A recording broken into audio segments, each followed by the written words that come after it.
Hey, what's up guys? It's Brian from Yellow Rainbow, and here is album update number 1. As some of you know, I've recorded 15 musical ideas / compositions that are on my channel, but what I wanted to do was I wanted to choose 5 of those 15 to record an album. I asked a handful of you guys your opinions on what tracks should make it to the album, but when it came down to it, I didn't want to base my decision completely off of what you all thought, and I really wanted to choose what I actually wanted. So here is what I decided. I decided that this album is going to be all about sounds from the Canadian Rockies that I recently captured with my buddy Arnold. You can check out these sounds on my new series called Capturing Sounds. I'll drop the link in the description below. At first, I was being a bit indecisive which compositions would be best with these kinds of sounds. The idea is that I will take the field recordings from the Canadian Rockies and intertwine them with the music for this album. So I decided I have to choose really slow, drone-like, and almost meditative pieces. So here it is. I chose Ambient 1, Ambient 8, Ambient 9,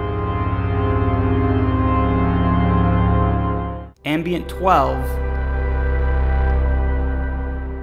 and Ambient 15.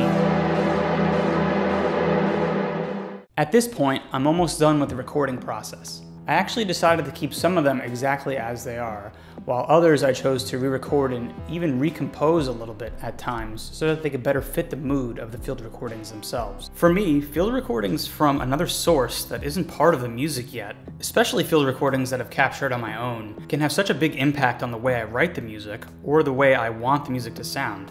That's definitely because field recordings themselves have their own feelings and moods. So depending on the nature of that particular sound, I would want to write accordingly.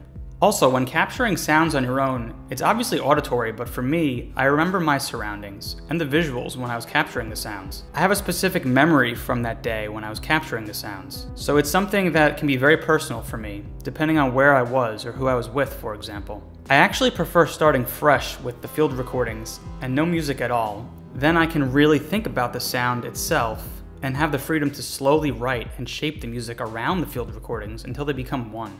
I find it a bit more challenging to do this way since I already have the musical ideas before starting, but we'll see how it turns out. Thanks for tuning in for album update number 1. Check back soon for more updates.